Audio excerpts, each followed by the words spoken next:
Old Heads Only. We are back, episode 2. Episode 2 of Old Heads. And if in true old head fashion, we started late because we had technical difficulties. That's what old heads do.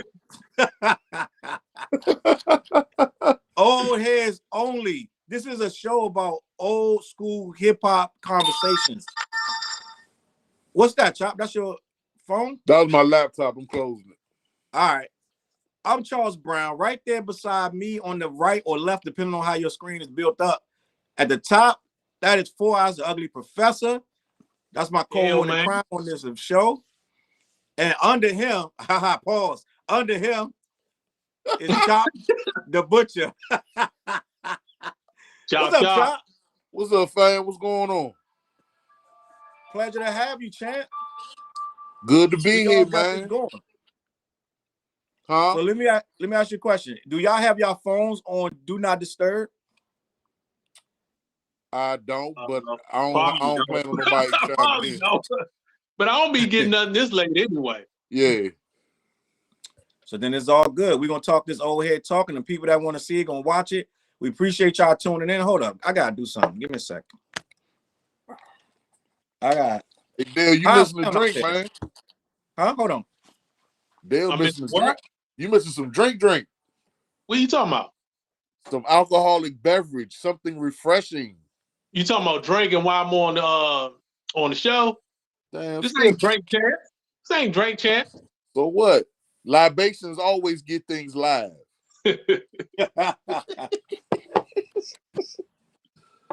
Yo, I wanted to get my mic.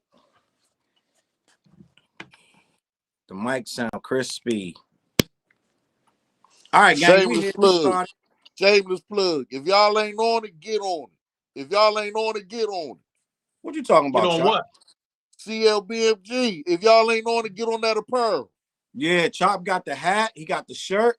Chop be winning on the every time we do the contest. Chop and Dale be winning the contest. Salute to Chop in the building. My shit. y'all never send me my stuff for winning the contest. What we owe you?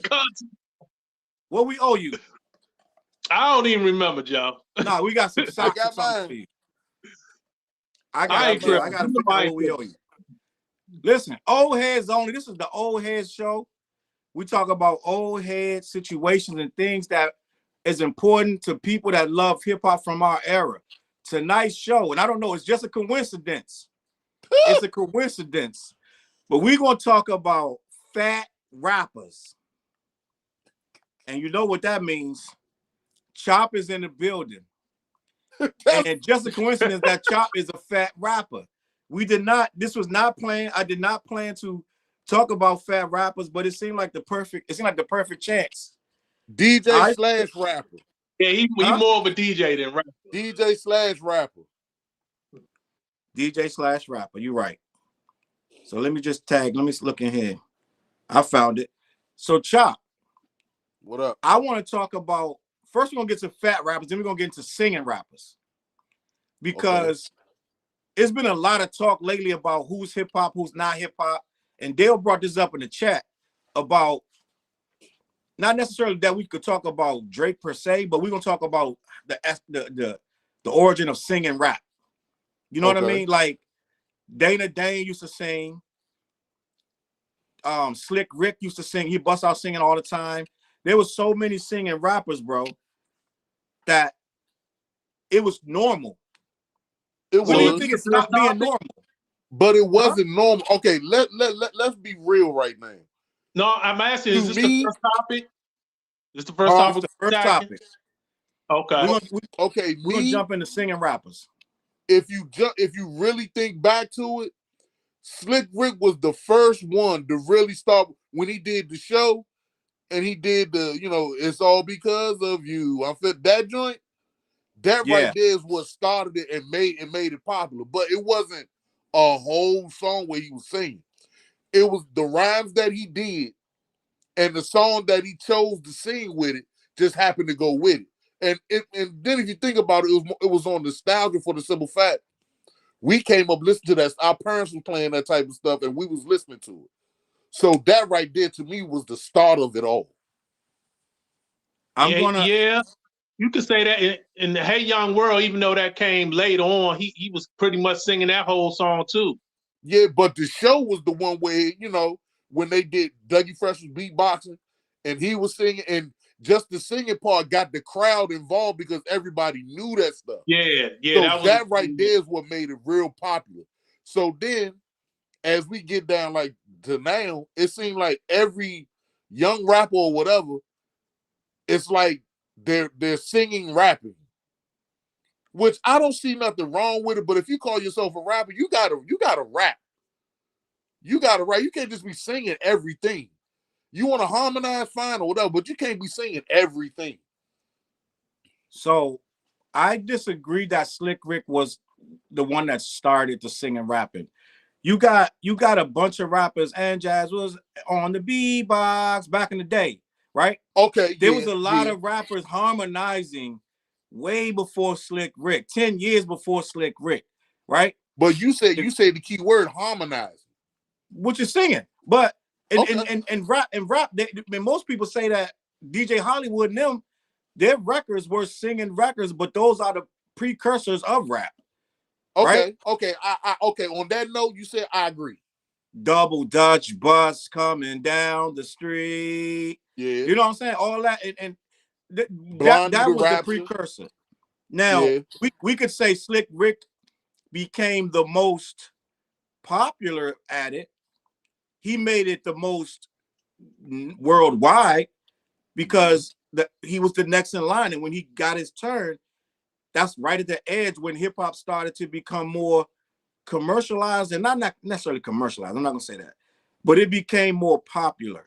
So Slick Rick benefited from that, and he came in. It's all because of you. Now he was really one of the first ones that was throwing them soulful lines in there and would just burst out singing an old school record. Yeah, I can't think of many people doing that. I mean, I would have to really dig deep. Grand Poobah after him. Yeah, Grand Poobah. How many years was that after? You know what I mean? Like Grand Poobah wasn't 5, 6 Grand years. Poobah wasn't that far after Slick Rick. But yeah, you're right. I mean, Slick Rick was around y'all 87, 88. Y'all forgetting about UTFO. They had singing joints too. Yeah, UTFO. So it wasn't Slick Rick, and I know we want to give it to him, and he was one of the best to do it. But and he did a lot of singing. He was unabashed, like unashamed to just burst out singing, and he made it cool. Yeah, don't hurt me again. All this, you know what I'm saying? So it's like he was probably one of the most. He probably was one of the best at it, but he wasn't the first. You know what I mean? A lot of people from the 80s get forgotten about. I agree. You know what I'm saying? But how do you feel about singing rappers? I don't have a problem with it, but my thing is, Drake, he's the elephant in the room. Let's just say Drake. Right. Drake started off seriously rhyming. A lot of these new cats, they started off seriously rhyming. And then, the wave of harmonizing and singing and stuff, that was the thing. So he jumped on that. To me, it seemed like, if you was a rapper and you want to put a couple of singing bars or whatever in it, fine. But how many albums Drake got where he's singing all the songs? All the songs on his album, he's singing. Well, let's be clear. We already established that Lauren, most of her album is singing. Yeah, so that was an R&B album. That wasn't a rap album. Well, I guess you could say that for Drake. Exactly. Right. This is what I think. I think Rail said Ja Rule. Salute the Rail in the building. Ja Rule. Well, yeah, can't nobody do it like Ja Rule. That's a fact. And 50 was doing it. I think we hit. Oh, let me see. Infinity Jug, he's in the bill. He said it's got to be whack from a hip-hop perspective. Yeah, it gets to be whack from a hip-hop perspective. That's where I want to go. But where did that start? Right? Where did it start that we chose the rhymes, harder rhymes, like a Wu-Tang, or even before Wu-Tang, like a Ghetto Boys, right? Or like Ice-T. Where did we start choosing? Huh? Like an NWA? Yeah, what you think? Like, where did we start choosing So Special Ed was right. The NWA began it, right? The destruction. Because yeah, but you really can't put it on them. They was like the first I heard to do a lot of cursing. Not to me. I remember somebody in the interview saying they didn't know they could curse on record like that until NWA, and they was like, "Oh, we can curse like that." True. And then that's when the gates got the floodgates open up. Everybody started cursing on a regular basis on their album. But you know, before that, you might hear a curse word or profanity every once in a while. The most curse words you probably heard. The most curse words you probably heard before NWA was "damn," "ass," and occasional shit. Yeah, you hear like every now and then. Now I'm not gonna lie. Dale is right, because the summer that NWA came out, I went to spend the summer with my cousin in Washington State. That was the first time I heard Eazy-E or NWA, and hit it because his best friend was a DJ over on the West Coast. He made me a copy, and I bought that shit back. And before I knew it, it was blasting out of everybody's car. Shit, damn, ass, motherfucker, all that stuff. All of that stuff. So yeah, NWA they kind of made people realize, oh, we can say more than just damn, ass, and shit. Well, I mean, they was like Eddie Murphy in a sort of like his stand-up where it was just cuss word after cuss word after cuss word. They were. You didn't hear that previously. I mean, you had Schoolie D and Ice-T, but they ain't cursed nothing like they didn't curse that much. But everything has a start point and then it gets progressively. That's anything. So you may get a couple curse, just like TV. At one point, there was no curse words on TV. Now you can say almost all of them. Yeah. Especially late night. Definitely. Right? Boondocks was on national televised television, and they was cursing they was saying everything. Well, hold on. You gotta take before that, because South Park was doing that too. Who? South Park was doing that before the Boondocks. South Park too. Yeah, that's true. All of that was Comedy Central. Yeah. Right?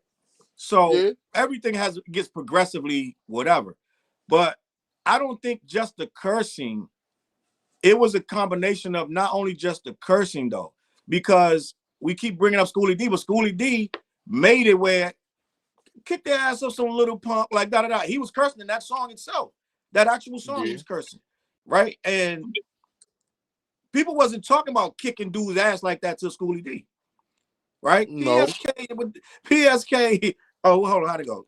You know what people I mean? always say, what the hell is that? What the hell does that mean? Right. He was first one really talking a lot of like hard gangster stuff, right? But it progressed into what it is. Now, it didn't stop. We still had very creative, very truthful rap. We had Arrested Development. We had what's your guy? I wish I was a little bit tall. I keep referencing him. We had Def Jeff. We had Divine Styler. It didn't just go into this hardcore lane. We still was able to. We still had Domino. Here we go. You know what I'm saying? We still had parties. That's some singing. Yeah. But see, if you think about it, then we had more of a variety of different stuff we wanted to hear. But because the hard stuff was prominent, that's what each generation started to grab. Oh, I got to be harder than this, or I got to go harder than that, or I got to go harder than that. And we where we at now? Well, the record labels kind of push a certain agenda, but the streets also demanded a certain agenda as well. They do. But even go ahead. No, I was going to say the first person that I can recall that started off doing more rapping than singing, and then like went strictly prominently to singing is CeeLo Green. That's the first person I can remember like totally abandoned rapping and going straight first. He's the most prominent. I'm gonna tell you who's first. To me, it's Queen Latifah. Yeah, because she actually came out with a whole jazz album. But wasn't that after CeeLo started doing a? No, that was before CeeLo. That was before CeeLo. That was before CeeLo Green. We didn't even have that jazz album before CeeLo Green dropped his solo joint. No, after Queen Latifah dropped, what was it, Black Rain or whatever? It was a couple songs on that joint where she was just straight sick. My sister used to bang that album like crazy. No, I'm not talking about when you sing now and then. I'm talking about like when you prominently go just strictly singing. You rarely rapping. I think Didn't CeeLo Green do that before Latifah? No, I think Queen Latifah did it before CeeLo Green. I'm not totally sure. I'm not totally sure, but I think Queen Latifah did it before CeeLo Green. I'm almost 100%, but it's close. But let me say, Queen Latifah. When did that Jazz album come out? Because that actually came out after Lauryn Hill. What came out? CeeLo Green solo joint came out around the same time as Lauryn Hill joint, right? No, CeeLo Green, his first solo album came out. I'm pretty sure it came out after Queen Latifah. I'm not 100% sure, but I think it did. Give me a second. So Queen Latifah, she had the. I'm trying to find her little discography. Bada boom, and we talking about the discography. Dana Owens album was 04. When did CeeLo come out? His first solo joint. Yeah, because that first solo joint he had like one rapping joint. Because that was the album with Closet Freak on it. Yeah, he had like one rapping song on it. Yep. So let's see when CeeLo Green. CeeLo Green, damn, which album was it? It was CeeLo Green and the something. Read off the discography. And His Perfect Imperfections? That was the one. Yeah, 2002. So that was in 2002. That was before Latifah. Okay, so CeeLo Green came out. He did it first before Queen Latifah. But actually, Lauryn Hill was first. Yeah, but like I said, Lauryn Hill album only had one rap song. The rest of it was R&B. She had joints where she mixed it up. She was singing, then she'd rap a little bit on a few of them joints. Like she only rapped on like 3 or 4 songs. To me, that's an R&B album. It is R&B album. That's an R&B album. But you could basically say CeeLo Green first joint was an R&B album because he had less rapping than she did. I think he had like one rap song. Did he? The joint with the joint that Timberland produced, "I'll Be Around"? No, that was on the second joint. That was on the second one? Okay. Yeah. On that first joint, I think he had like one rapping joint. That joint was called Big Old Words. And he started the album off with that and he go in on it. He rapping his ass off. Then he be like, all right, let me do my shit now. I did that. I got it out of the way. Let me get into my singing shit now. I miss that rapper CeeLo Green because CeeLo, man, on that Goody Mob joint, he showed his ass on that. Yeah, he a beast. He showed his ass on that album, boy. So we got a lot of comments. I want to tap into the comments real quick, so we're not missing nobody's comments. So, Curtis 75 Black, Whistle and UTFO was singing. Then we talking about. I want to be with me. I said UTFO. Yeah, he said Skilo. I was talking about Skilo. Then he said, "Glad you brought up the streets wanting more." And he said, "Nah, Whistle went from bugging to singing always and forever." That's a fact. And you know what? I'm about to blow y'all mind. I'm about to prove both of you. I'm about to prove both of you wrong. Force MDs used to be the Force MCs. And the Force MCs started singing full time when they became the Force MDs. I never knew that they rapped. I never heard they they rap joints. I never knew they rap. You sure about that? I'm sure. I literally just heard it. Because they from Staten Island, right? They from Staten Island. We can look it up, but I just heard that. And as a matter of fact, I just got that from somebody else. I was watching a video 2 days ago saying that Force MDs was rapping at first. I think it was DMC on that Breakfast Club interview. I never knew that. I've never heard they rap joints. And Curtis just said it in the chat. He just said they did rap first. So that's who did it first. Force MCs. They was Force MCs and then they went to Force MDs. You learn I heard that before, but I never actually heard none of their rap songs. Like I've never heard none of their rap songs. That means you too young, Dale. So you said you heard they actually rap songs. You heard they rap songs before. It's been a long time. I don't remember them, but I heard that was what happened. I'm almost certain. Itching for a scratch. I want to hear the actual rap song. He's right. Tony just said it. Tony's in the building. He just said itching for a scratch. Yeah, that song. Yep. God, I know it. But I thought they was prominently singing on that joint. Like they did a little rap here and there, but I thought that was mostly singing. That's what you thought, but they was rappers. They was rappers first. Then they switched it up. We learn something new every day, Dale. This is the real core of what we getting at, right? Right. We're getting at when do the singing stop being pure hip-hop and become a commercial formula? That's what we really getting at. Because we could say Mos Def sing his ass off and we treat this guy like a god in hip-hop. Because we know Mos Def can rap. Right, but Drake can rap. You know Drake can rap. Yes, he can. Yes, he can. So what's the deal? So that's what I'm saying. Where does it? But where we ain't got no whole.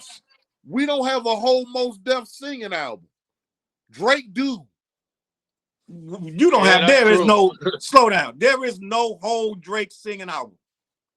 There is not one whole Drake singing album.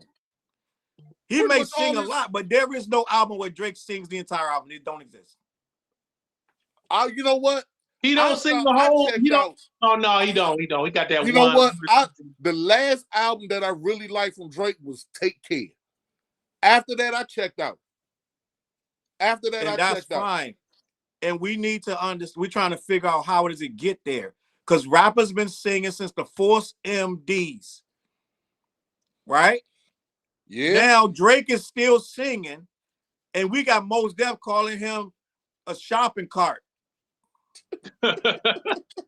Shopping music. It's shop because you know why? Look at all these views. Look at all these. No. This is why. This is why. And Butchie B, God rest his soul, told me he was a DJ telling me. He said, "Look, I see you like to play that hard stuff for the dudes." He said, "Bump that. Play for the females. The females is what get the dudes on the floor and what get the dudes interested in the music." So that's pretty much that's what Drake doing. He got the females on lock. So he like, that's his formula. He ain't going nowhere. As long as he got them, he ain't going nowhere. Now, Chop, why do you not like it? You said you checked out. Because, okay, I followed Drake when he first came in the game, when he was rolling with Little Brother, when he was rolling with, Kendrick and them back then, when they was up and coming. I was like, this dude can spit. This man can spit. And to me, personally, I feel Drake got a lot of his style from Fonte. And to be honest with you, I think Fonte was shit on Drake in a rap battle, for real. Well, I mean, that's irrelevant. I'm just saying, that's just a side note. But the reason, I don't know, it's like, to me, it seemed like it was too formulaic. It just seemed like, this is what I'm going to do, and I'm not deep. It was like, this is all you're going to get. And I'm like, after a while, okay, fine, but I don't want to keep hearing that shit all the time. I don't want to keep hearing a nigga that can rap, sing all the time. And I agree. And that's what we're trying to get to the core. We're trying to get to the core because you listen to You Might Be the One. I'm about to get you with the Andre. You are the prototype. You had no problem. You had no problem. Huh? But hold on. Through the sun. You cannot compare Love Below to that because Andre gave you bars. He gave you rap songs with bars, and he gave you singing. And the whole on that Love Below, he only rap on one song, y'all. Huh? On that Love Below, he only rap on one song. You might be the one. No, the Love Below, the double CD, his side of the CD, his version, he only rapped on one song. That's Spread. No, and the last song on the album, A Day in the Life of Andre 3000. Man, listen, I love. Well, anyway, he only rapped on this. What we doing? We peeling back the onions. I love the entire album. we peeling back the layers of the onion, and we're gonna get to the core of why you can listen to Andre 3000, right? Caroline. You can listen to that shit from beginning to end. But for some reason, Pico Aubrey he grinds your gears. But this is the difference between that Love Below and what Drake does. That Love Below, he was singing about a variety of stuff. Like he had a joint about his mother being a single mother. He had the Love and War joint. He wasn't just singing about chicks on that joint. Yeah. Facts. That whole album was different aspects of love, if you think about it. You're right. And it was a little more creative. He took more chances than Drake. I get all that. It was real creative. And then on top of that, I did some digging and found out. I saw an interview with L.A. Reid and Andre. Then he said that Andre was pretty much done rapping, but then Big Boy did his joint, and Andre called L.A. Reid and was like, I got something for you. He said, I think L.A. Reid said like 2 or 3 days before the album, before the Outkast album was done, Andre did that album in a weekend and turned it in. So think of the creativity of Andre to do a whole album in a weekend, and the joint came out like it did. And to this day, it's like one of the top-selling albums of their Okay, so let's catalog. say this. Andre and Drake, neither one of them they don't study singing. They're not R&B artists. They don't go and they weren't doing choreography to be R&B artists. They are rappers who can carry a note to a degree and sing in their own key. Right? Yeah. Yeah. And Drake relies he relies heavy on auto-tune, right? He leans on that a lot, right? Some of his stuff is, not everything is auto-tune. Drake using auto-tune. Not everything is auto-tune. Some stuff is, but not everything is auto-tune. But you know what? This called the Old Head Show. Let's be real. Let's just be real and honest. We're gonna give Andre a pass because we came up with him. Drake is new. We're old heads, so we're not gonna give him a pass on that shit. We're not. You're right. Can I explain? We're stuck on what we like. We stuck on what we like. Now, yes, it's new stuff out here that we do like and will accept. But Drake, not all the time. No, not all the time, but he does. Not all the time. Drake sings more. You know, but we're old heads. Fonte sings a lot, y'all. Who? Fonte sings a lot. But Fonte, he got foreign exchange, and yes, he does. He does sing on Little Brother joints. He sing on the solo joints too. He sing on the solo joints too. Pay attention to what's going on, Chop, and I'm about to explain to you where I'm going with this. It's not that he's singing too much. It's your preference of what he's singing and how he's singing. Because you said it best. Huh? You said it best. When I said that we old heads and we don't accept that, you're exactly right. It's not my taste. Right. But you gotta understand, we can't just chalk it up and say he's singing in a formula. No, you don't like his formula. It's not that it's a formula, you just don't like what the formula he's choosing. So that is, you know what I'm saying? It's not that you don't like singing, you don't like Drake singing. I agree. That's what it is. I agree. So I don't care for Drake myself. So, that's fine. No. I'm not saying you're supposed to, but I'm just saying we need to be honest. If we're gonna peel this stuff back, I need old heads to start being honest and say, look, it ain't that I don't like singing, I don't like Drake singing. Okay. No, I don't like Drake singing. I don't have no problem with the singing. Because I like Fonte joints when he sings. So y'all just don't like the way Drake sings. I would rather hear Drake rap because he can rap. He can rap. But it's rapping is some MCs he's definitely not going.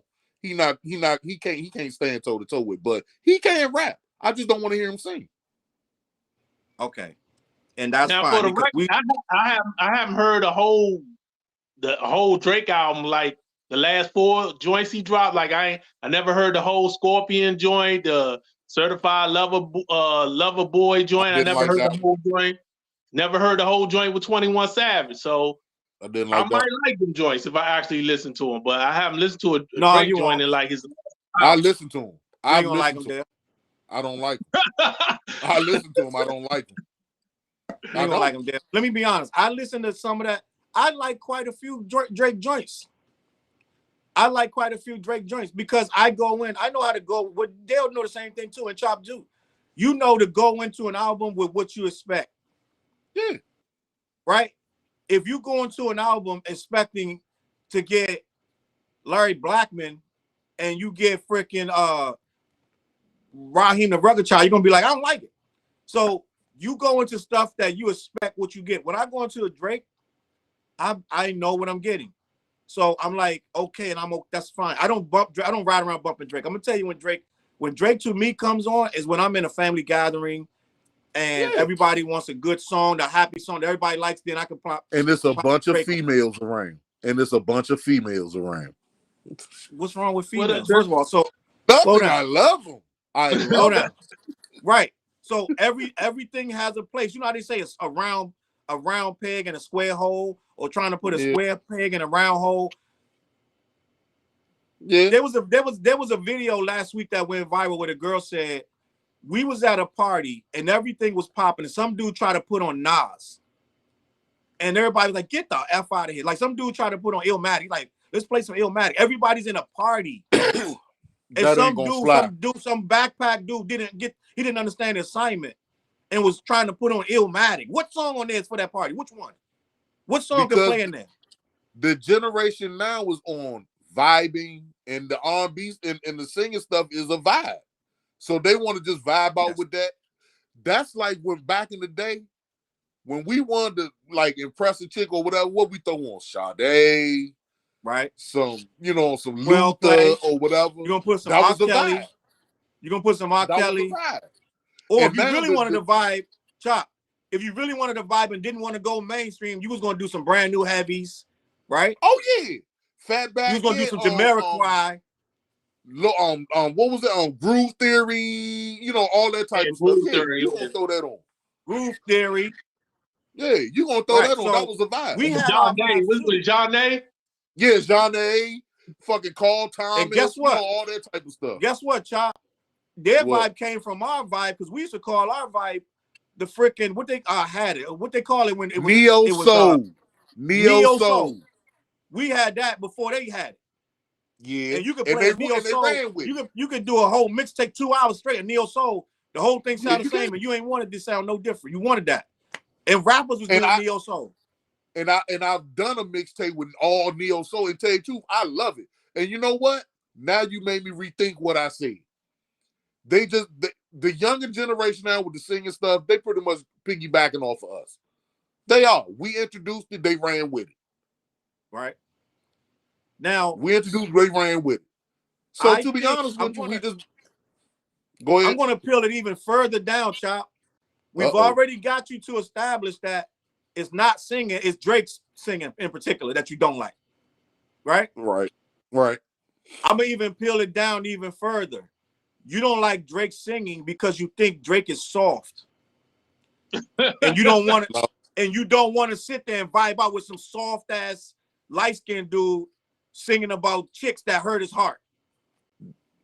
It would be nice if we switch his content up, but that's not it.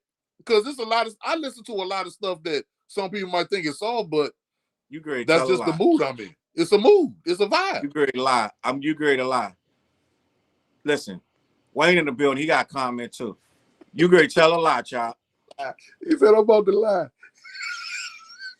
You about to lie. Name 5 soft dudes. Name 5 openly soft dudes that you're good, that you really listen to.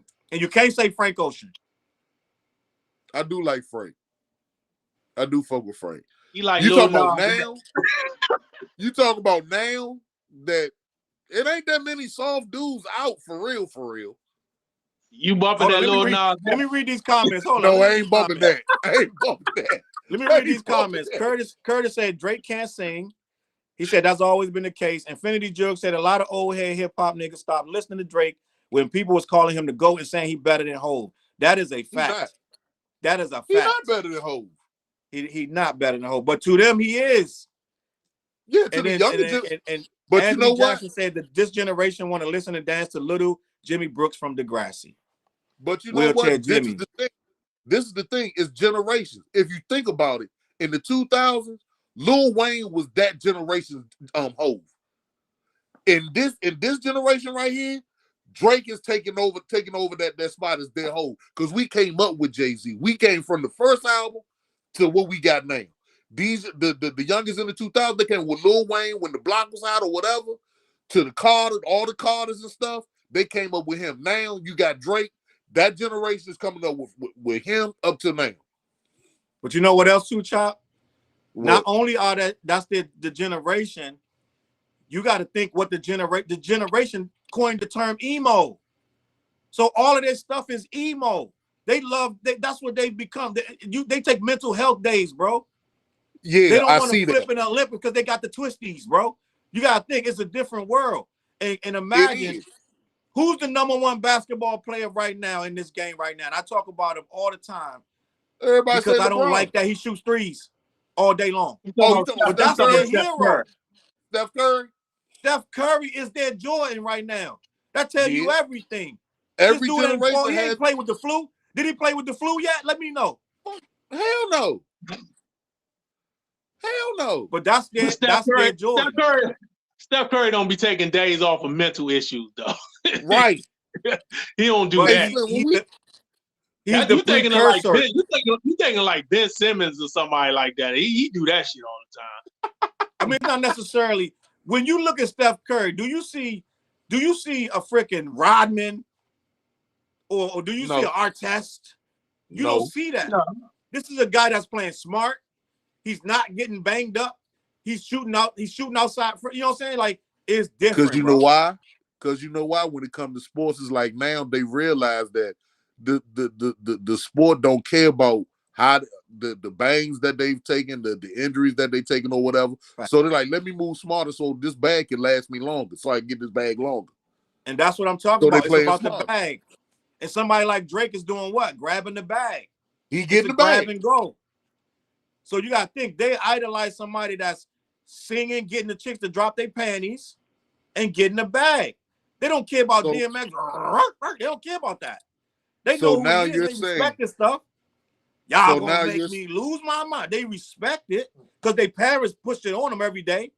Every day with the riding to school, and they pops he running DMX back to back with Ja Rule and 50 Cent. They know who it is, but they don't want to hear that.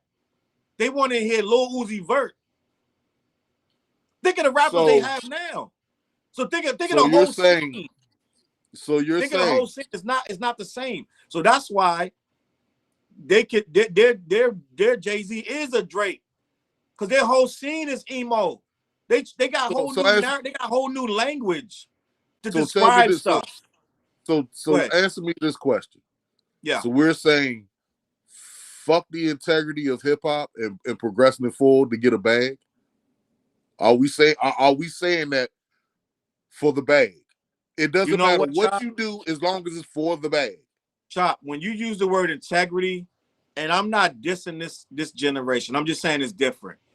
They got a dude that literally went to court and pointed at his entire gang and got them all 10 years. And his career never missed a beat. More than one of the rappers have done it at this point. And they go to the shows. They calling Gunna the best album of the year. Now, back in our day, he wouldn't even have been able to put that music out or perform nowhere. Hell no. It's a different era. So you're trying to put our sensibilities on an era of people that don't have the same mentality. So look, so then this is my question. Where do we find a balance of where we came from and what's going on now to try to get that together to get more of a variety than what we're getting now? You can't. God damn. Really? It's gone. It's variety, but you're not gonna find it in the mainstream. No. And you're gonna find it, but you're gonna forget about it. You know how many artists I found over last year? Oh, I like that. Like, I found a lot of young artists too. Do a dope little indie video, just bars and spitting da. And I can't even find it no more. I can't remember what it was because it's so buried. I found about 20, 30 artists last year that I liked. I liked it. I saved it somewhere. I can't find them no more. Because for one, they don't have the money to keep pushing their music in my face. True. Right? They don't have the money. So I found dudes that was nice and I can't find them again. They buried. Right? So that part. And then you still got a lot of us still out here making music. I'm making music. Dale making music. Chop doing whatever he do. Everybody I know my age is still. So we're flooding it. And then the youngest is flooding it. It's so much. It's so much content. It's what you call it. What do you call that, Dale? When it's so much oversaturated. It's oversaturated. It's oversaturated from every level, and it's hard to pick through this stuff now. I thought about it. I was like, some of our heroes would not have survived right now because there's so much stuff out. They would get swallowed. Nas would have got swallowed up right now. He would have been a nice dude. Run with Hit Boy. He would have been a nice dude that's in Queens, but they would have been like, yeah, he's nice, and they would have been kept moving because he wouldn't have been able to play the game that they need him to play. Yeah. Damn it, Jim! You make me. I'm really old.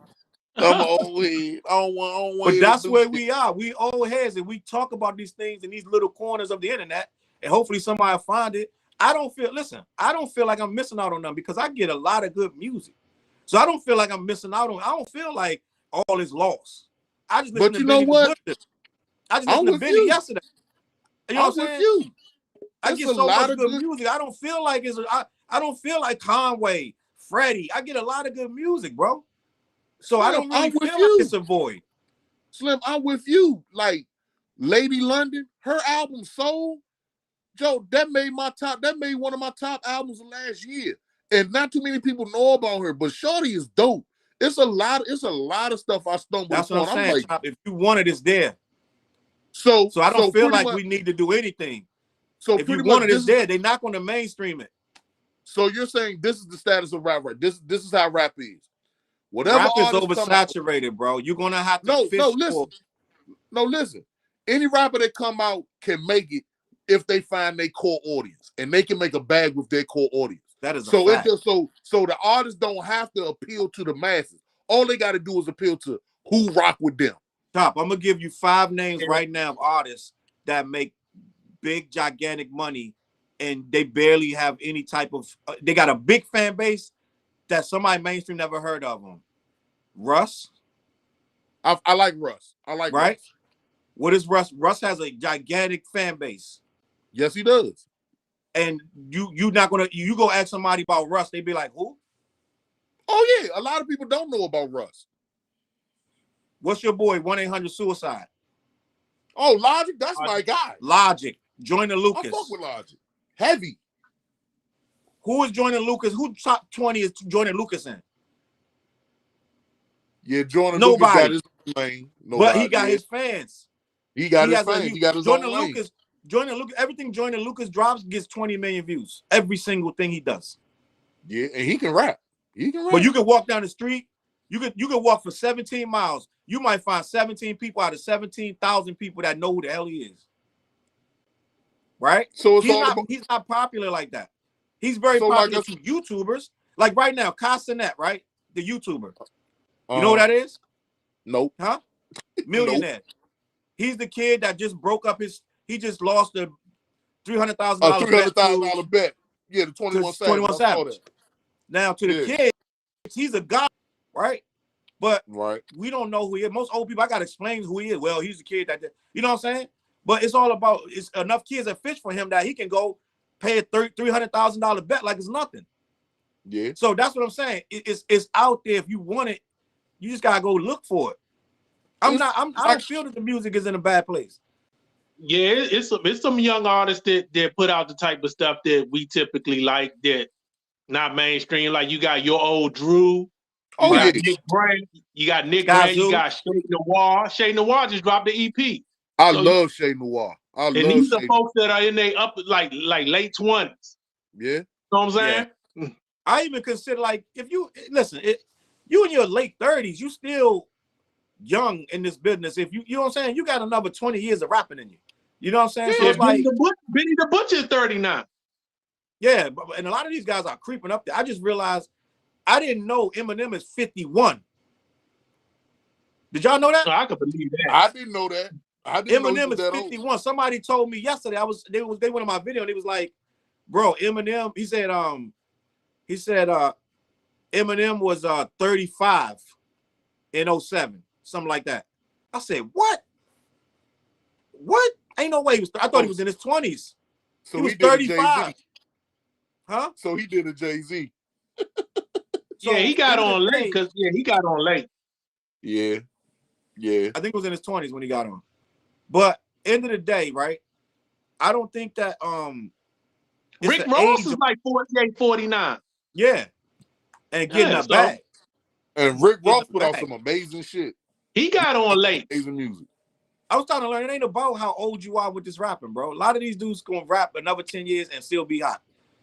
And like a lot of these dudes, Benny and them only 5 years hot. And you know what? Y'all made me realize. If you want to make music or whatever, do it because you can make money. Just find your core fans. So man, it's there, bro. Yeah, the money is there. Just find your core fans. Be in control of your merch. Go ahead and do, go from city to city, state to state to do your show. You can get your money and retire real nice. I got a comment in there. He said, looking like Larry Holmes, flabby and sick.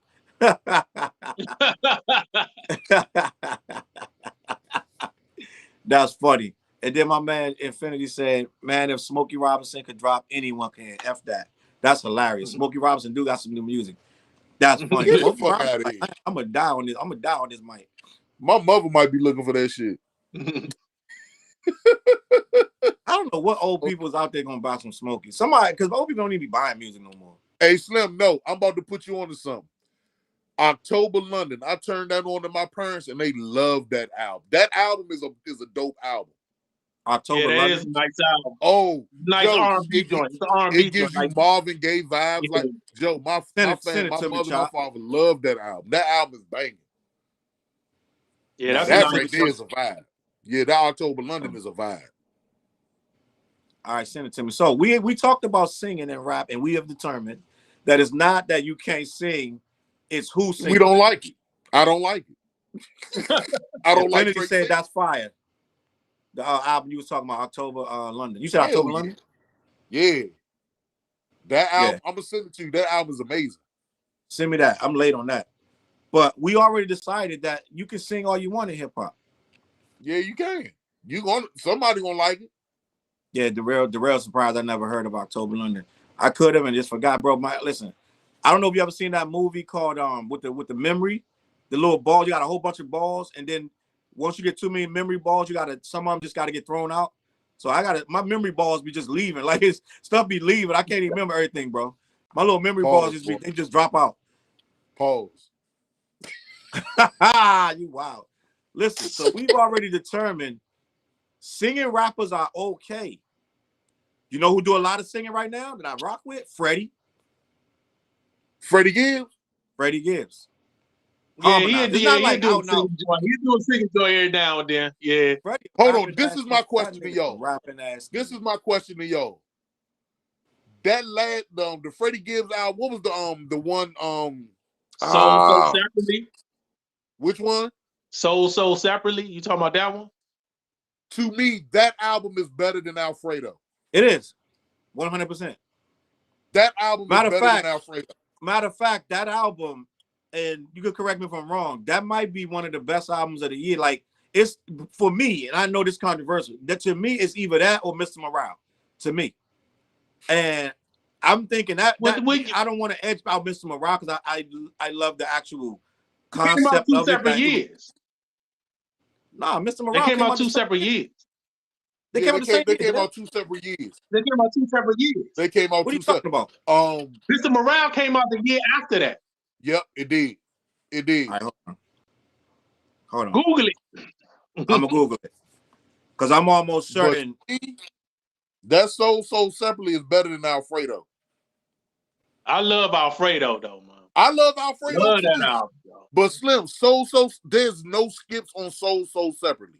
It's not. And Alfredo's a good album. There's only one song I didn't like on that movie. Alfredo's did you a good listen album, to the extended version? Yeah, I got So Separately is so much. It's so well rounded over Alfredo, and Alfredo bangs. It is. It's more well rounded than Alfredo. I definitely say that. It is. It is. Hold up, this Joan. Damn, they ain't even updated with. Oh, So Separately, 2022. I know I ain't crazy though. Hold on. I know I'm not on fucking crack, bro. Why do I think that shit? Because it probably bled into it. I'm not on crack. They both came out in 2022. I'm not on crack. They did? No, they didn't. They both. I know they did. I just read it. Mr. Morale was released on May 13th. Listen, Dale. Mr. Morale was released on 2022. What month? May. When did So Separately come out? So Separately came out in 2022. What month? September. Dang. I was listening to both of them joints. The So Separately made me put the Mr. Morale down. Them two joints was they was on heavy rotation with me around on when they came. Yeah. Okay. They came out at the same time. I'm not on crack. But listen, end of the day, I want to discuss fat rappers now. And I know Chop love to hear about fat rappers. Don't say that. Don't say that. I think the Fat Boys is underrated. We're gonna have a Fat Boys comp. You know what? I'm gonna take that back. The Fat Boys they're not underrated. They were huge, but they don't get the respect that they deserve. And I know that they shot themselves in the foot because they got so corny. They went commercial. When the Fat Boys first dropped, they changed a lot for young MCs, young rappers. Because we ain't had no young rappers when the Fat Boys came out. They was the youngest rappers out. So would you say they was the first gimmick? Would you say they was the first gimmick? No, because you had Dr. Jekyll and Mr. Hyde, which was a full-on gimmick. So they weren't the first gimmick. And you had the Pee-wee Herman. Like, so you know what I'm saying? Like, they weren't the first gimmick. But to exploit themselves as far as being fat. Yeah, a lot of them groups back then did gimmicks though. A lot of them because they were trying to fit in with it was a gimmick. It was a gimmick time, yes. Yeah, they were trying to fit in with the R&B. They were trying to compete with the R&B. I think after the Fat Boys did Disorderlies, which is a classic movie, I think that's when everything went downhill. I'm gonna tell you what they said. I was watching that. Did you watch that Cool Rock interview I sent you? No, I didn't. I meant to watch it before, but I didn't get a chance to. But he said that the label was making them do everything really commercial. Once they had one hit, it was over. They made them do everything commercial. They did the twist. They did Wipeout with the Beach Boys. Wipeout with the Beach Boys. But you gotta realize MTV was huge back then, and they were doing stuff to get on MTV. They had the Beach Boys, Chubby Checker. It got so ridiculous, but that's the era that we didn't know that if you get too corny, you're gonna get out of here. They got so corny, you couldn't even respect them. I bought everything they made, dog. And when I bought them that Wipeout joint and all that, I started being like cruising and all. I was like, I can't listen to this no more. It got really goofy, bro. Like, hey Slim, I'm not gonna lie. I'm not gonna lie. On that Crushing album. Was that the name of the album that them two songs was on? Crushing. Like on the art cover, they was like in the junkyard, and they was like standing on top of these crushed cars in the junkyard. That was crushing. Was them two songs on that album? Yeah. Okay. Crushing was their fourth. I had that album. I had that joint on vinyl. Yeah, I had it on vinyl too. Crushing was their fourth joint, and the joint it hit number 8 on the Billboard. That was their highest. That was their highest ranking album. Was Crushing. I mean, is that Crushing? Yes, Crushing. And then after that, but what it was is they got too, when you start doing movies, just like Kid and Play, when you start doing movies and it's too much money on the line at that point, they're investing too much behind you, so you can't flop. But when they first dropped the first Fat Boys, they had major money behind them. And Fat Boys, the first Fat Boys went gold. That's why they had to go commercial. Fat Boys Are Back went gold. Big and Beautiful was trash. And that flopped. All of their albums except for the last two went gold or platinum. The Crushing went platinum. You know what? Platinum. Everybody always want to talk numbers. Fat Boys got the number. They got 2 golds in the platinum album. But nobody they got 3 golds and 1 platinum. Because Coming Back Hard Again went gold. Coming Back Hard Again went gold. You're right. Yo, you know they were big. You know they were big because they had their own movie, and they did a lot of. There was very few rappers that had their own movie. Yeah, you talking about the 80s? You ain't talking about the 90s. You talking about the 80s? That was the 80s. Yeah, and they had their own movie, and the movie wasn't even about rap. It wasn't even about music. Right. So that's big. Start getting song placements in movies. They got a song placement in Nightmare on Elm Street 4, Police Academy TV series, She Devil. Y'all remember She Devil? Yeah, I know. They had a Knights of the City. They got Jailhouse Rap in that. And in Crush Groove. They was doing it big. Remember that All You Can Eat joint? That was my joint. That was my joint too. That was my joint too. And I go back now. I listened to that joint today, Dale. And I was like, why would you say some of this stuff about yourself, bro? Like I'm like, yo, like, what did he say? He said, when I touch the ladies, they all say stop. I'm like, why would you say that? But they was self-deprecating. It was like everything was like they was the butt of every joke, and I was like, it was like comedy rap. It was like comedy rap. It was comedy rap, but in the beginning, it wasn't all comedy rap. It was they was trying to be real MCs. Yeah, brr, stick 'em, ha ha ha, stick 'em. Yeah, hey, yo, Fat Boys was. I'm looking at that discography and. They weren't under a major label. They were never under a major label. They were under Sutra. The first album was under Sutra. The second album was under Sutra. The third was under Sutra. Crushing was under 10 Pain, which is 2 companies under Polygram. 10 Pain, and the last album was under Emperor. They were never really on a major label. No, but Sutra had it's Kama Sutra Records. They had a distribution deal with MGM Records. Okay, but that's that's neither here nor there. They never was on a major label. You're right. Yeah, they never was on a major label. But they said they was getting so tired of it that Marky D wanted to do a solo thing, and they was like, good. They was tired. They was tired. Marky D had not Prince Marky. What was the light skinned one? That was Prince Marky D, right? Yeah, he had a little buzz when he went solo. He had a couple of joints that was banging. Yeah, he was doing like the R&B joints, right? Yeah, he was like on that Heavy D vibe kind of. He was producing. Infinity Joke said they had a Christmas album. I don't see that on here. I remember that Christmas album.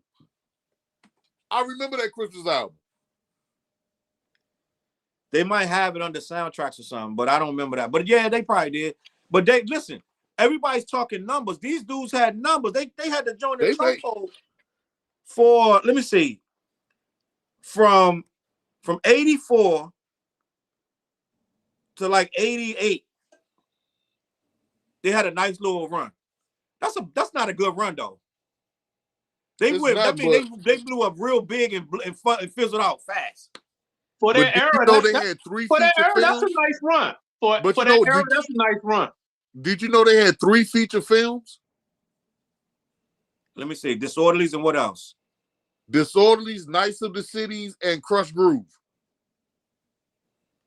Okay. I don't even know what Knights of the Cities is. Knights of the Cities came out in 86, and Disorderlies came out in 87. They just end. They ain't that movie. They just end the joint. But yeah, they feature. My whole point is this, bro. My whole point is this: Fat Boys, and I always say this, but it seems like I say it a lot. But they changed my life, bro, because them dudes, they made you feel like you could actually rap. You know what I'm saying? Like before, it was Run DMC and all these dudes. You can't rap. You can't do nothing with these dudes. When they came, you start thinking maybe I could put the pen to paper and write. And it was them and Dougie Fresh and the show that made me feel like I could put the pen to paper and actually write. It was them and Dougie Not for me. Who was it for you? Because for me, as far as big dudes, and you know who I'm going to say. You going to say Biggie? Yes. Slim. Slim. All the Fat Boy shit, I was privy. I watched it, whatever. But Biggie didn't put that battery in. Biggie was the one that put that battery in my back. I'm like, this nigga Fat Black, hell yeah, nigga, we can do this. We can get this. and that's what sparked me. Biggie sparked me. I feel like he put the battery for fat rappers. Fat boys did not make it better for fat men. They did. But Biggie did. Yes, he did. Right? Heavy D did too. Heavy D did too. Didn't make they Heavy D did too. Heavy D did too. Heavy D did too, but I'm gonna be, let's be honest. Heavy D only made himself look cool. Biggie made all fat dudes look like I'm fat, black, and ugly. However, I think true. That's true. Biggie made every fat black dude feel cool. Fuck Heavy D just kind of made Heavy D. I'm not knocking Heavy. Heavy did his thing, but I don't think Heavy changed the needle on fat dudes. He made you, he gave you confidence and but I don't think a lot of people thought they could be like Heavy D. Did you feel like you could be like Heavy D? No. But you feel like you could be like Biggie? Yeah. Because Heavy D was light skinned? Yeah, I ain't light skinned. There's a pattern with Biggie, Biggie, but you gotta think about Biggie when he rapped, he was smooth with it, but the nigga was dope with the metaphors and entendres and everything. Heavy D didn't do that. No, and you know what it was too? Heavy D didn't do what Big did. And I'm gonna be honest too. Like you ain't really respect Heavy D like that till you saw him in the movie. When you saw him in New Jersey Drive checking that youngin', like you fucking up my fruit. Like remember when he's in New Jersey? Because you never saw Heavy D in that light. You never saw him like that. Right. So you thought that this big dude, like you just thought he was like this real smooth dude, just ladies dude. You didn't really want to be like Heavy D like that. You know what I'm saying? But you wanted to be like Biggie. Because Biggie was like, nigga, look, I know I'm ugly. I pull whatever. The nigga had faith. He pulled faith. And let's be honest, the Fat Boys wasn't the first fat rappers, but they kind of put y'all in a bad light. No way. They said they're eating all this pizza, like all this pizza, eating milkshake. They were the introduction, but you know what? Eat and drink. Like they kind of goofed. But that's the thing. But see, that's the thing. They played to the typical. I'm fat and all I do is eat with them tight ass shirts on and them tight sweatsuits. Yeah, they just fed into the whole image. Yeah, but I know you don't say Heavy D, but Heavy D broke that mold. He did because he did to a degree. Yeah, he was cool. He wore the nice gear. He wasn't all a joke. He could get the shit. And you know what bumped him up more? The nigga could dance like shit. Yeah, he could dance. Yep. He was dancing like shit. He was keeping up with his dances just like Big Daddy Kane was keeping up with his dance. Hell yeah. So of course, I give Heavy D his props for it, but Biggie was the one that, I could do this. Yo, let me get the comments checked real quick. Infinity Jug. He said, when my pops was on his deathbed and we were watching BT, Biggie came on and my pops said, "You hear that fat nigga? I like him." And he hated hip hop.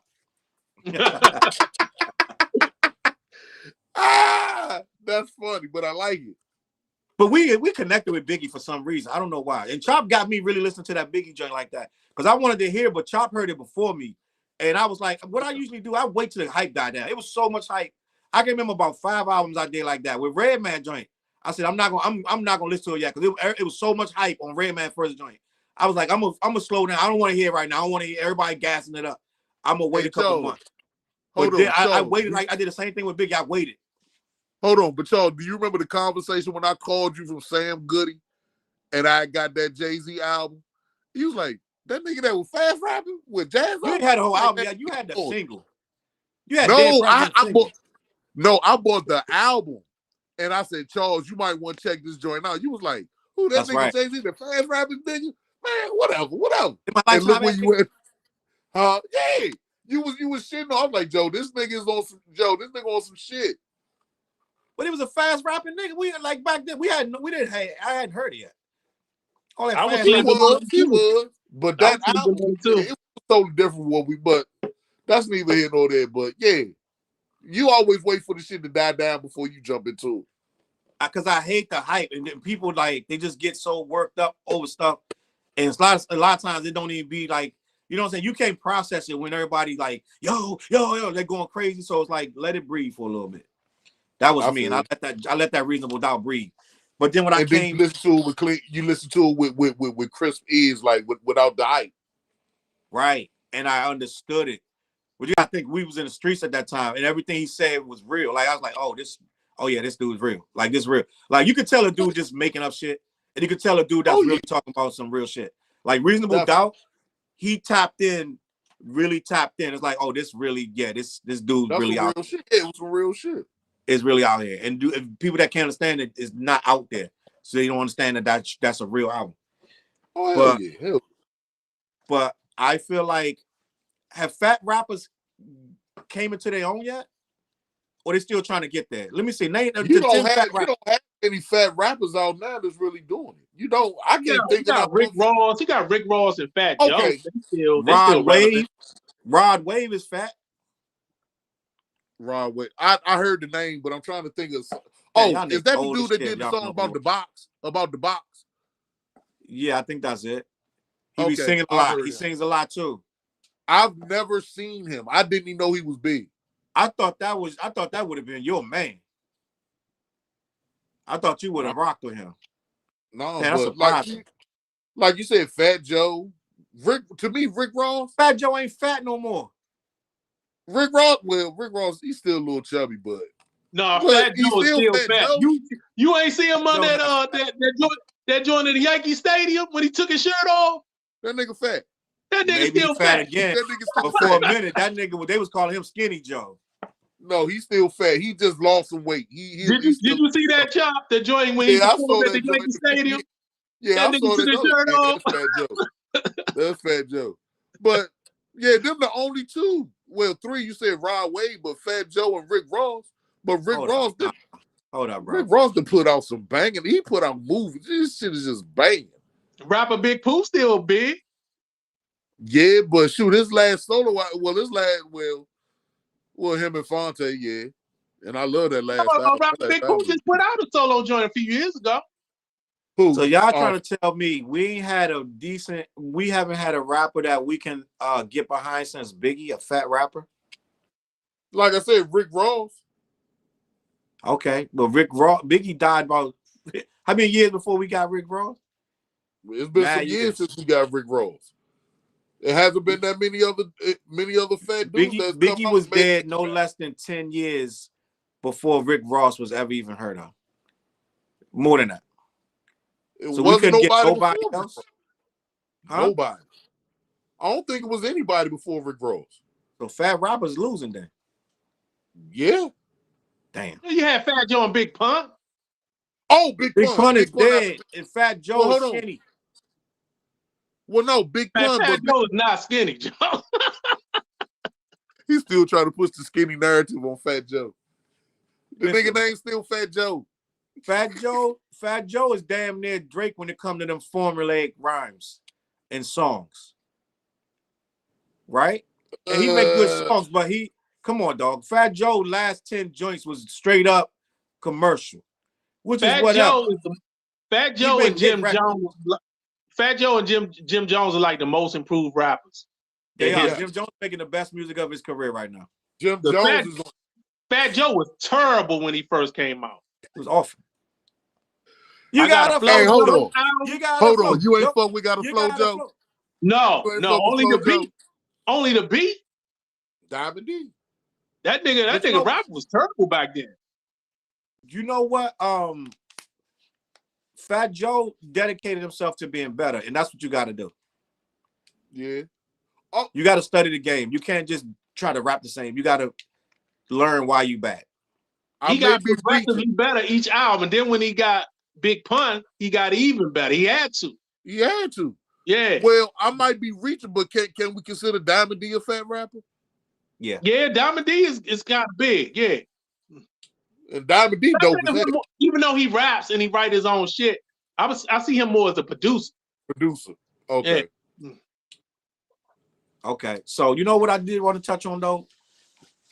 I didn't the singing rappers. We didn't really touch on Dane like that. And I did want to talk about Dane. What do y'all think of Dane? Do y'all remember much about him? Yeah, I had his first. I had his first album. I like his first album. Nightmares, yeah, Nightmares and Nightmares of the night. Nightmares. This Be the Death Beat is his best song. Yeah. This Be the Death Beat. Oh my That's when hip hop was Delancey Street. Remember Delancey Street? Delancey Street. Oh my God. Delancey Street. But damn, This Be the Death Beat. This Be the Death Beat. Yo, listen. That joint is just classic. That joint is just classic. So why would you say Dana fell off? You know what? You can't have two British dudes in the same. Too much like Slick Rick. He was too much like Slick Rick. Two British dudes can't occupy the same space. Weren't Dana and Slick Rick a group? Weren't they together before? Yeah, the Kango, yeah. The Kango crew. So I'm like when you say Dane, I lump him with Slick Rick. To me, he came out after Slick Rick. Slick Rick was just actually better than Dana. He was too much like Slick Rick. That's why I think he didn't last. Yeah. Slick Rick had a better machine behind him. Def Jam is a machine. That's a machine, bro. Yeah, Dane was on Profile. Slick Rick was on Def Jam. Slick Rick was on Def Jam. Dane was on what? Profile. He was on Profile. That's what I'm saying. Slick Rick was on Def Jam. So of course he had that machine behind him. And Slick Rick was just that dude. He was just that guy. Right now, Chop, I'm going to go even further. I think singing rappers won. Because hip-hop right now, they doing mostly, like you said, they're doing vibes. Singing rappers low-key took this shit over, bro. They did. Don't they still consider Post Malone rap? Even though he sings a lot? It just dawned on me. We sitting there talking about Drake. And if you look at the top 10 rappers, quote-unquote rappers right now, all of them are singing rappers. Yep. Kid Cudi, all these guys are singers. They sing rap. Whole thing. We the ones out of touch. Yeah, you can say that. But have y'all checked out Kid Cudi's new album? I haven't listened to it yet. I plan to. Slim. I bought Kid Cudi's first album, was mad as shit. Like, I don't want to hear this coke. I did not like that. I was disappointed. I did not like that album. Slim, this album, I don't know if it's DJ Drama or whatever, but this new Kid Cudi album, I gave it to your boy Fleas. Fleas was like, this joint nice. He liked the joint. Check it out. Listen to that new Kid Cudi album. He rapping. He ain't singing. He rapping. Okay. We always be like, he ain't singing. He ain't singing. Like, if it's good, it's good, right? It's good. It's good. But did you listen to Kid Cudi's first album? I don't even remember. No, I don't think I listened to it. I don't think I listened to it. Joe, he was doing too much drugs for me.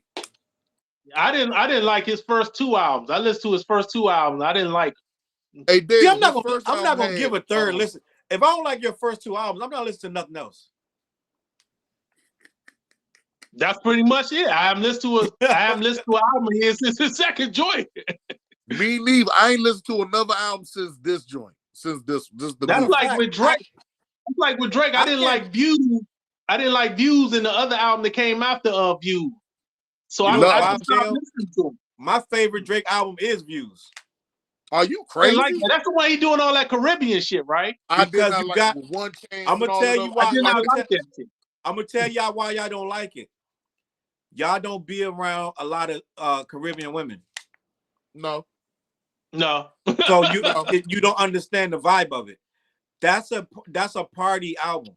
So when you're around a lot of Caribbean women and that Afro beats and all that stuff come on, it'll make sense then. You'll be like, oh yeah. Hey Joe, it's different. If I'm in Jamaica or Puerto Rico or something on the beach with a Mai Tai and a nice little Latin thing shaking her ass, okay, that's cool. I can deal with it. I don't want to hear that shit now.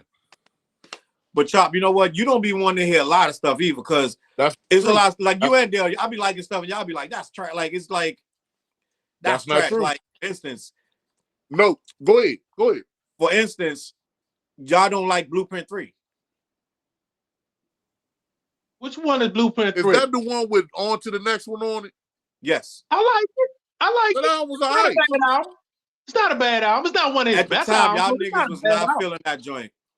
And Dale when Dale came up here, you was like, y'all made me start feeling that album because me and Shorty was bumping that. We was going nuts over that album up here. And Dale was like, you know what? Y'all gave me a different perspective on that album, on that Blueprint. Because when it first came out, y'all wasn't feeling it.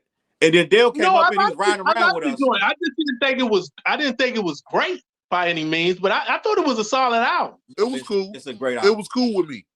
But you know, one album I was mad at of Jay-Z's because he put the best songs is the first 4 songs of this album, and it seemed like once I get to the 4th song, I don't listen no more. Kingdom Come. Yeah, the beginning of Kingdom Come is nice, and then it gets back. Y'all niggas down. I argued y'all down about that album, but it wasn't that strong. Even he admits that. But even the first 4 songs, no, like the first 5 songs. The first 5 songs. Lost Ones. Hold on. You got that prelude joint where he say, "If you buy it, I'll make it." To something to that degree, I can't remember the line. Yeah, that first song. That first song is like that. He go in on that. They say the beats banging, but your hooks did it. Your lyrics did it, but the rhymes, he rhymes his ass off on that joint. Then you got the joint where Just Blaze Freak that Rick James sample. Oh my god! No, the joint where he used the Janis Joplin sound. Oh my god! Yeah, that joint crank too. That beat is insane, but that song is amazing, Joe. Just Blaze did the Oh My God. Oh, Just Blaze did the first 4 joints. Hands down. That's why they crank. Exactly. He didn't do the prelude, but he did Oh My God. He did Kingdom Come. He did Show Me What You Got. And he did Lost One. Do You Want to Ride, which surprisingly produced by Kanye.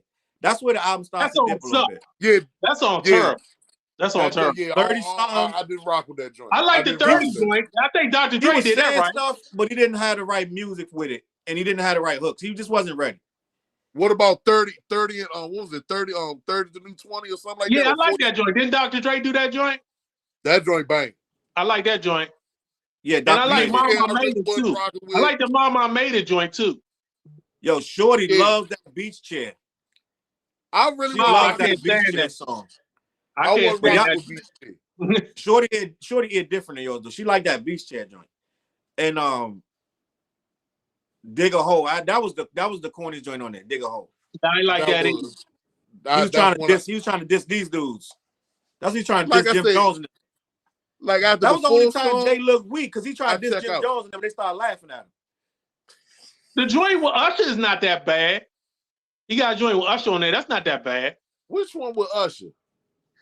It's called Anything. I don't even remember how it goes. I don't even. Like I said, after the 4th song, I don't listen no more. I ain't care for the joint he did with Beyonce on that joint. Well, that's admittedly his worst. That's one of his worst albums. Only album worse than that to me is probably Blueprint 2. I don't like Magna Carta. Yeah. Magna Carta. Those are three worst joints. Those are 3 worst joints. I like Magna Carta, but it don't get no replay. Yeah, I really care for it. It came out though. But listen, we're gonna wrap it up. I have one question I want to pose to y'all. Get it. Who would y'all say has the best catalog that you can listen to from the first album to up to now? Kendrick. Wow, that's a loaded question, Joe. I have 3. I have 3 off break. Well, I said Kendrick. Okay. I have Gangstar. I have Little Brother. I'm talking about whole catalog. Gangstar, Little Brother, and EPMD. And EPMD is iffy right now. EPMD is iffy right now. Whole catalog. I can go with Gangstar. You can't say that about EPMD. The last 2 albums, you shaky, You can't say that about EPMD. Yeah, the last 2 albums are shaky. But Gangstar and Little Brother, whole catalogs. And you know what? Let me look at Gangstar because I remember Gangstar hit a little moment. Let me see something, bro. Only Gangstar joint that I'm iffy on is their first album. That first album was I love the first album. It's not a bad album, but it's the only one that I'm like, eh.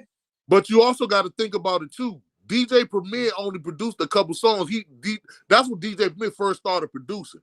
Yeah, after 45, I think 45 King did most of that shit, right? Right.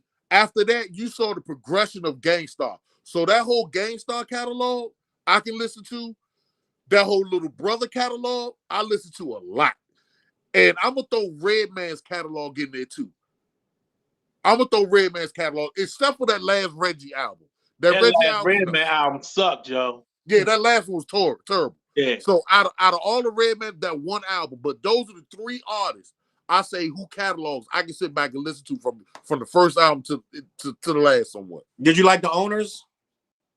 Yes. I like the Owners, yeah. Yes. It wasn't as good as the previous stuff, but I like it. Yeah.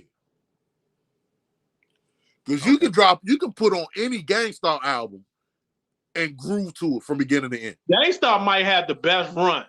They might have the best run as far as catalog. Yeah, that second album to that Moment of Truth, those four albums. Hard to Earn is my favorite. Yeah, that four albums might be one of the best runs. Yeah, Gangstar. What about Little Brother though? Let me see. Little Brother. You saying Little Brother? Hold up. What's that Little Brother album after Get Back? Left Back.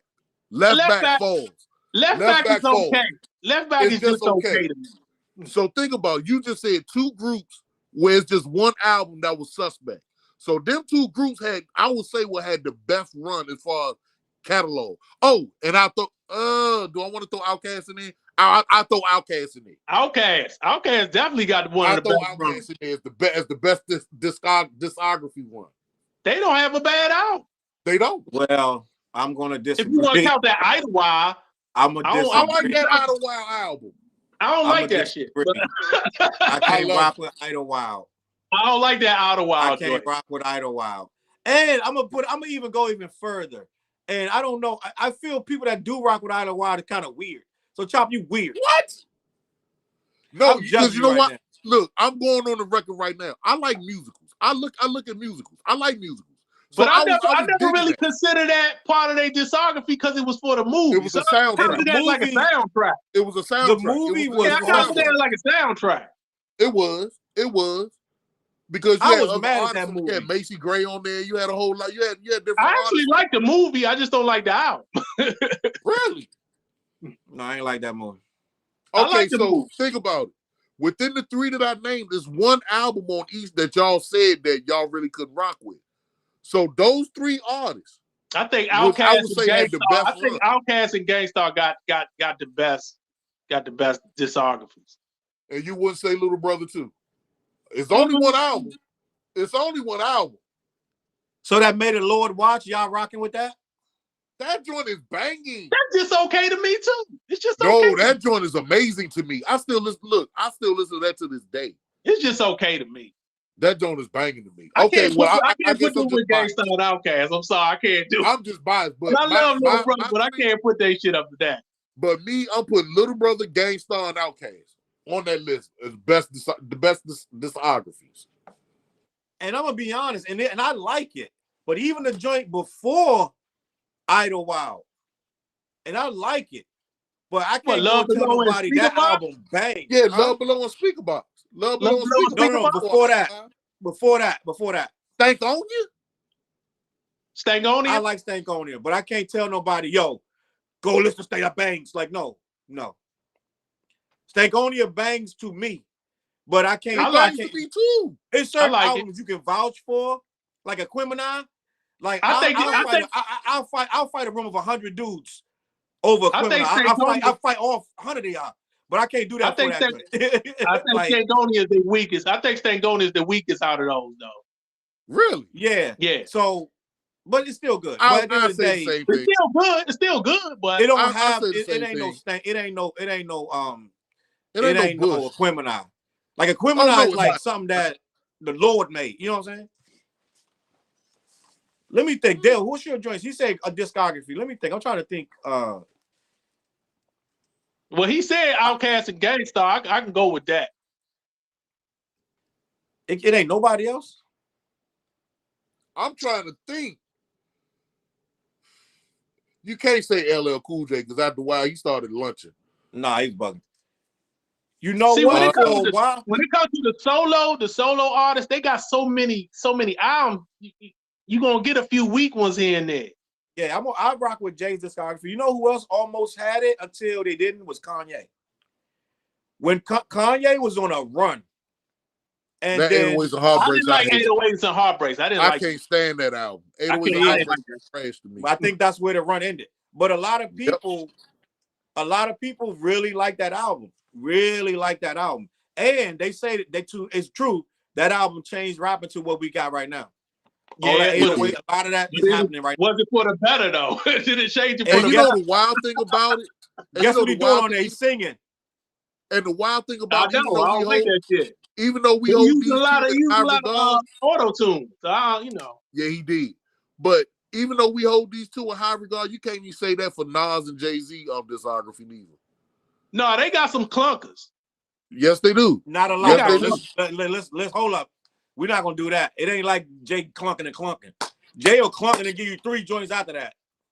So it's not a lot of clunk. No, I'm talking about a whole discography. No, not a lot of clunkers, but he got a few in there.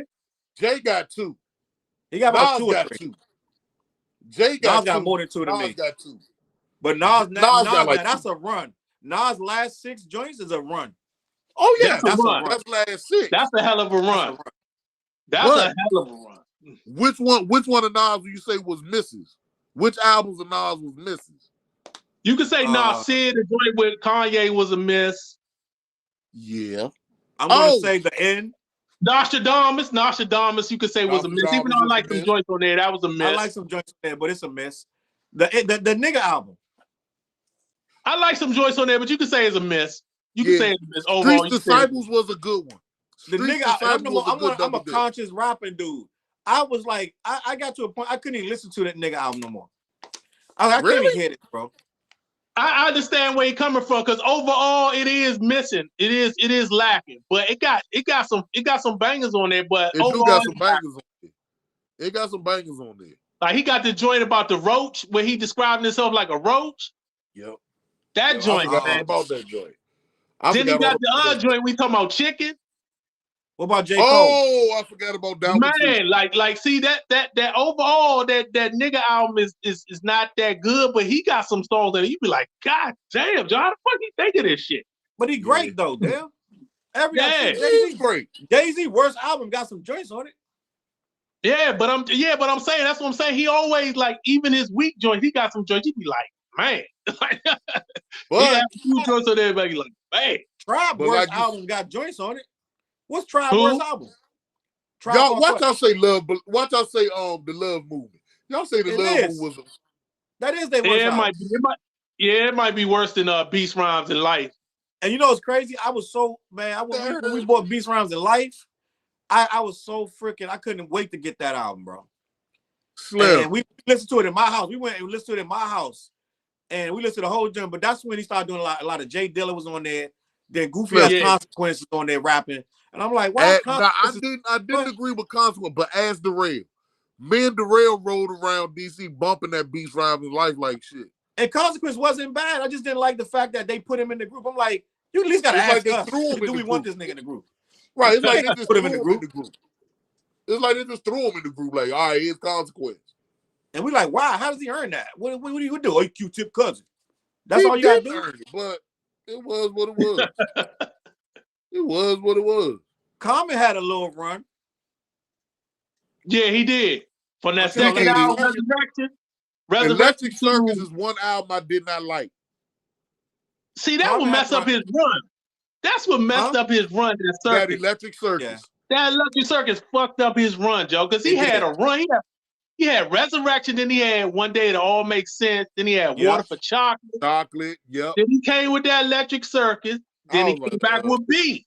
He had a run if it wasn't for that Electric Circus. Now, but Slim, he came back. Wait, Chop. Hold up, Chop. Let's not act like B was right around the corner. That was years later. That was a whole different. Yeah. But he came back. He came back strong with B though.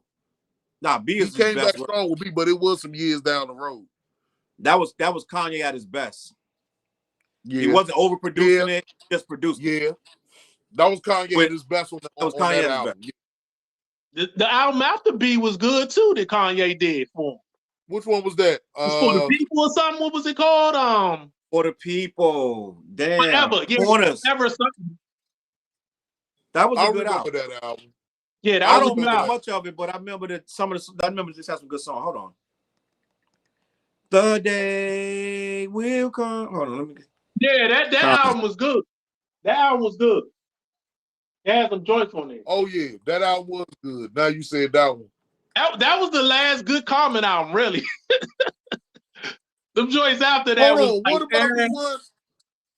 What about the album where he did the diss song? Where he did the diss song about Drake, talking about calling Canada Dry. Oh, you talking about Believe? Dale, hold up. That was called Finding Forever. Yeah, that was a good album. That was a good album. 2007. Then Universal Mind Control came. I ain't really like that. I ain't like that album. And then The Dreamer, The Believer, which was okay. Then that was solid. I think Nobody Smiling is the joint with the Drake disc. Yeah, okay. No, the one with the Drake disc is on the Dream and Believer joint. All right. That's sweet. Maya Angelou was disappointed in him. So sweet. Dog, you know how we old heads? Finding Forever was in 2007. That's a long time ago. B was in 2005. Hey, hold on 1 minute. Hold on. Electric Circus was in 2002. Dog. Yeah, you're right. It was that beat came years after. We're talking about stuff that's 21, 22 years old. Like it was yesterday. I ain't like that joke. That joke came out 20-something years ago. Did you hear his last stuff? Because I still listen to them albums. Yeah, me too. I went back and listened to I heard his last stuff. Yeah. Nah, I can't get with it. I'm gonna tell you, that's a conversation we need to have. What the hell happened to Common, bro? What happened to Common, Dale? He still can rap, but his album making is not as good as it used to be. You want me to tell you why? And this is insight right here. Common is chasing different things. It's everything except rap. He want to be all these things to all these different people. He want to be the spokesman. He want to be the dignitary, the diplomat. He want to be the poet. He want to be everything. Everything to all black people at all times. He want to represent the whole race, but he don't want to spit. And so when he spit, he's trying to represent all these different things. The preacher, the teacher, the nice guy, the humanitarian, the vegetarian, like all this shit. Like he said the humanitarian, the vegetarian. And we don't want none of that shit. We just want the bars, bro. Right? Well, you know he about to come out with an album with Pete Rock. Who about to do a whole album with Pete Rock?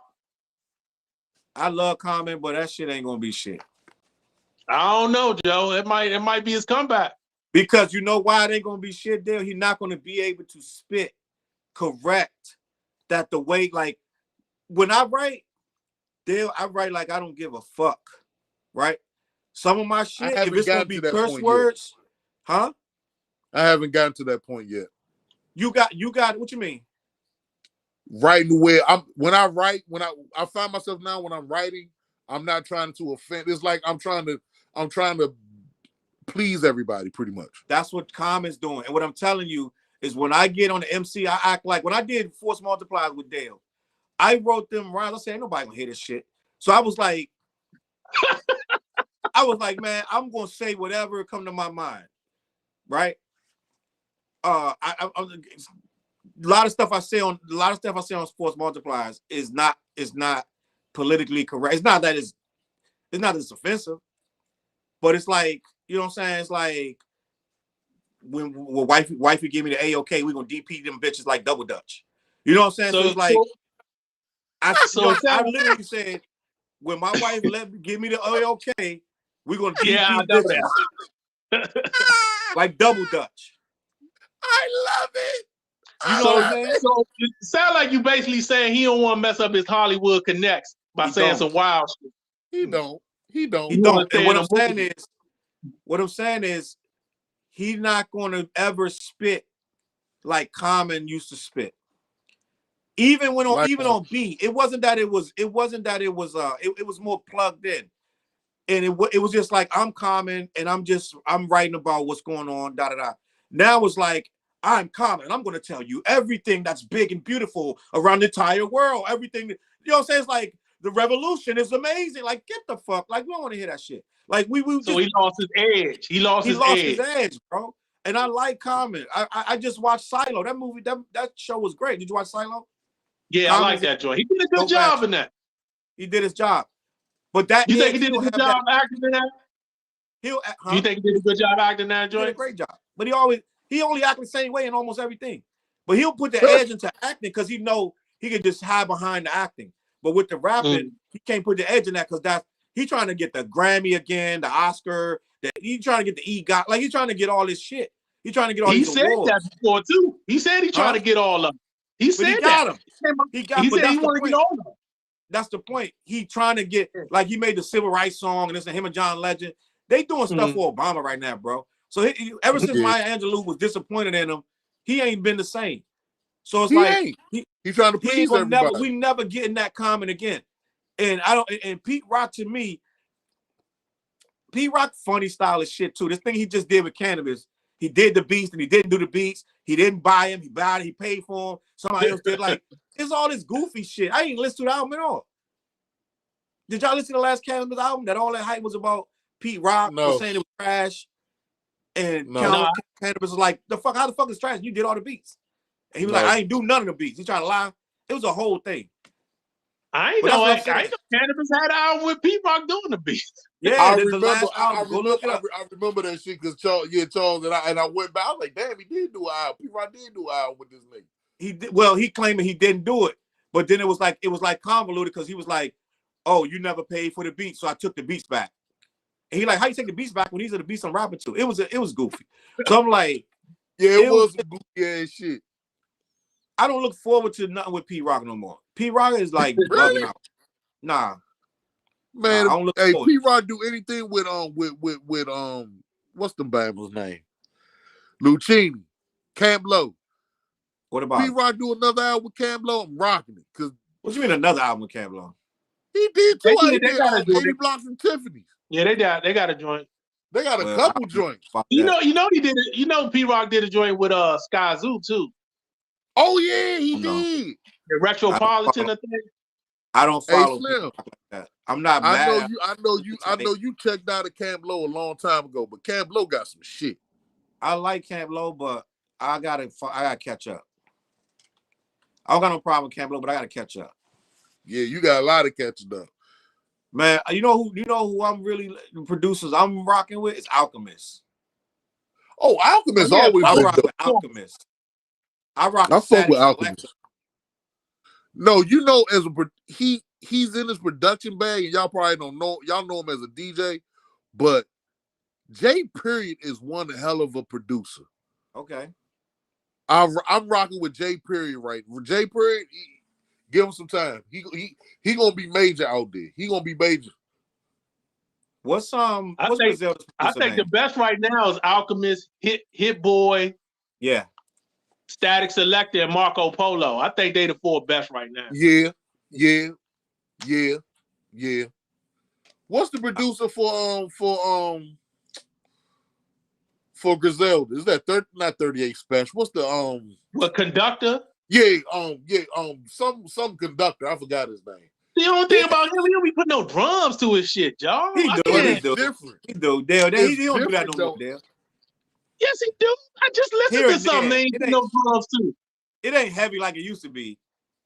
Joe, that last Ransom Joe, he did the whole thing. Ain't hardly no drums on it. They be asking for that shit.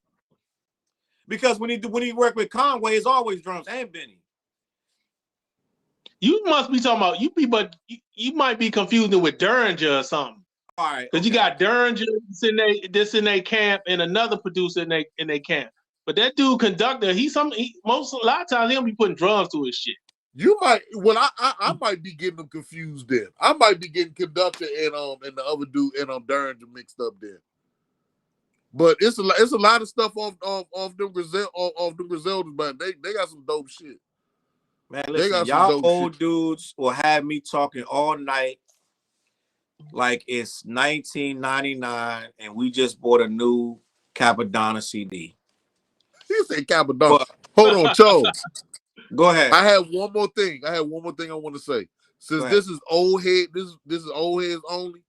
I think us as old heads need to give a old head rap nerd album that everybody need to go back and check out. And my album right now, I think everybody need to go back and check out is No ID's album, Accept Your Own and Be Yourself, the Black Album. Wow. I heard that album. I had to take back in the day, I think. You talking about I went back and listened to that album. Amazing. It still holds up to this day. That's an album I think, if you're going to take anything from, I think you should have anybody that come on your show one album that they could give to have everybody else check out and give give an insight on the shit that we came up on. And that album, it's an amazing album to me. Dale, go. What's your album, Dale? Well, I'm gonna give a new album, but an old artist. That Master Ace and Marco Polo joint. But what is it? He just came out. That album is good. Real good. That album is banging. That album is banging. Yeah. You know what? It depends on what you're into. I'm gonna give y'all two albums. One of them is Diamond Shell. Go back and listen to Diamond Shell. Go back and listen to Diamond Shell. I said I'm gonna go back and listen to Shell. I'm gonna go back and listen to it. Go back and listen to that first Diamond Shell. And that's a great album. That'd be his Marky brother, right? Huh? Ain't that his Marky brother? I think he is cousin. I don't think they brothers, but I can look cousin or brother. Cousin. Yeah, cousin. I'm sorry. Go back and listen to Diamond Shell. For the first time in a long time, Biz was right. Go back and listen to Diamond Shell. I'm gonna listen to that album in the morning. Watch. Yep, Diamond Shell. And I'm gonna give you a new joint that I listen to. 38 Special and Lord Fleet. They got a collab album. I think I saw that. I got the joint with him in Conway. 38 Special in Conway. It was okay. It was just okay. And you know what too? I got one more. King Ghidorah. Oh, King Ghidorah. King Ghidorah. You know what I'm talking about? It's I'm bugging. Hold up. No, I'm saying it wrong. I'm saying it wrong. But it's give me a sec. It's MF Doom. King Ghidorah. That's the okay. I know what you're talking about. I always say it wrong, but go back and listen to that joke. MF Doom. Give me a second, bro. I always say this shit wrong. What you talking about? The Czarface with MF Doom was tight too. I like that joint. That joint is dope. MF Doom has some banging ass albums now. I think about it. I think it's King Ghidorah. I know I'm saying it wrong, but go back. No, I think you're saying it right. I think you're saying it right. It's Ghidorah. It's King Ghidorah because it's named after the monster from King Kong. I mean, from Godzilla. Right. But they spell it different than that, though. But, yeah, bro. I've heard people say it like Dawg said, though. Oh, yeah? I've heard people pronounce it like you say it, Challz. Yeah, they say it different. It's called King Ghidorah. Ghidorah. Go back and listen to that King Ghidorah. I thought it was Ghidorah. Yeah, we could tip for tat, but when he says it on the album, he says King Ghidorah. When he's rapping, he says King Ghidorah. Go back and listen to King Ghidorah. That shit is fire. That's one. As a matter of fact, I'm gonna go listen to that joint my damn self. I'm gonna listen to that damn to that Diamond Shell joint in the morning. I don't know if y'all can see this. Oh, let me see if I can get it. All right. Yeah, I listened to that album about a month ago. That's the King Ghidorah. Yeah, that's Ghidorah. Yeah. Yeah, go listen to that joint. That's a fire joint. Listen, old heads. Appreciate y'all watching. Whoever the hell's still around, while we sitting here half damn sleep. All of us got to work in the morning. I take my ass to bed. I got to go to work in the morning. I know. Elizabeth's going to be like, baby, you still up? You on that damn computer? Hey, you Slim, fuck work. Fuck Get work. I your love ass this music shit. They'll still got honest clothes. Huh? No, I'm good. I work from home tomorrow, so I'm good. Oh. Yeah. You work from home every day? No, just Monday, Tuesday, and Friday. All right, gang, listen. It was a beautiful night. I appreciate everybody here. We will be back next week. We're going to be talking about some more funky, fresh, old school topics. And I'm glad we got to talk about the boys. I'm glad. I want to thank y'all for having me tonight. I really enjoyed this. Appreciate you, Chop. I'm going to bring you back, too. You definitely got to come back. I would love it. I would love to. Definitely got to come back. Dale, appreciate you. Tomorrow, make sure y'all share this. Make sure people see it. Because I think we had a good time. What you got rolling? The last show a lot. Huh? I shared the last show a lot. All right, gang. I'm going to catch y'all on that flip side. Appreciate it. All